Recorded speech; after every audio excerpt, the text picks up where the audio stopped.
Hello, this is Aliona with you, and today I would like to shed some light on a problem like a subungual corn.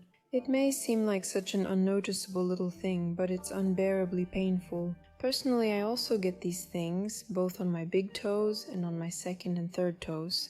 In this case, our client also has a subungual corn, meaning she doesn't really understand exactly what hurts there. I check and see that the nail is slightly twisted. At first, I thought it was just growing out, so I start to remove the twisted part. I use cuticle nippers for this, I think in this case, although it would be more correct to use straight edge ones, but cuticle nippers are sharper for me. I feel like I can work faster with them, and then I start using my magic stick to scoop out, that is, to look and see what's hiding under the nail. I realize that I cut off too little and don't have access, so I refuse, close it a little more, and work carefully because the tip of my cuticle nippers is very sharp, but it easily cuts the nail. Yes, the sharpening will be ruined after this, but that's fine since I have my own sharpening studio.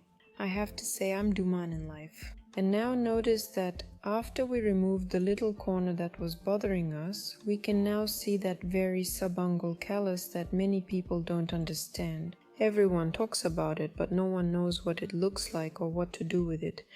And basically it's a part of the skin that has thickened because it was constantly exposed to prolonged mechanical pressure, meaning a piece of the nail was pressing against the skin. But I tried to explain it in very simple terms.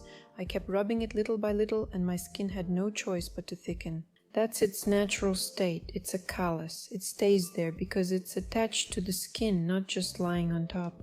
The only thing we can do is to carefully start removing it from there and then slowly pull it out and trim it with nippers. Just like any other callus. In general, we just need to simply get rid of it. And yes, in my opinion, it's quite a complicated process because here I'm showing you the video without any speed up.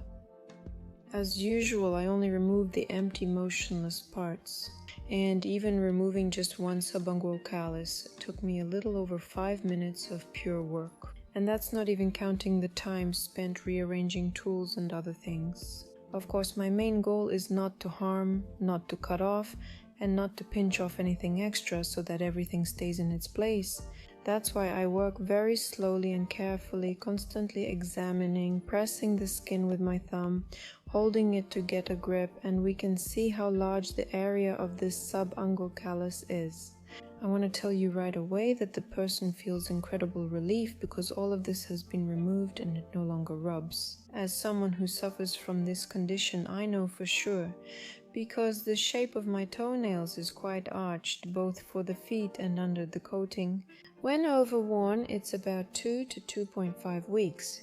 My nails grow out and I start to feel this constant pressure and my feet start to, well, how should I put it, ache. So they're just constantly in that state. Well, at some point, of course, you get used to it, but as soon as you take it all off, the relief is just unreal. I really recommend trying this if you want to enjoy yourself. Meanwhile, we're gradually cutting and removing everything piece by piece. Of course, our goal isn't to cut until we bleed. So as soon as I make sure that I'm done with the big pieces of skin that I can cut off, of course, I move on to the drill. I took a sharp drill bit, a chubby flame bit with a blue notch. You can't really see it here though. Either it washed off or maybe it wasn't there at all. You know, yes, blue notches are usually there, but some manufacturers don't mark them. Anyway, we're taking a bit with a blue notch and very carefully at low speed, I clean the edges, pulling the lateral fold back with my thumb to avoid cutting anything and causing bleeding. But I clean out everything that's in the way, clearing those passages so that it's easier to live going forward. Yes, we can see slightly pink skin, but we didn't go deep enough to cause bleeding. Again, I repeat, I'm showing everything without speeding it up. So I took my time, carefully cleaning and smoothing the free edge, and also cleaned it a bit upwards, like with an Calluses, so that everything would grow back neatly. And of course, we give the client recommendations on how to choose the right shoes. Don't force a size 36 shoe onto a size 40 foot. Your toes should feel comfortable and free. Personally, I like it when there's enough room in the shoes to actually make a fist with your toes.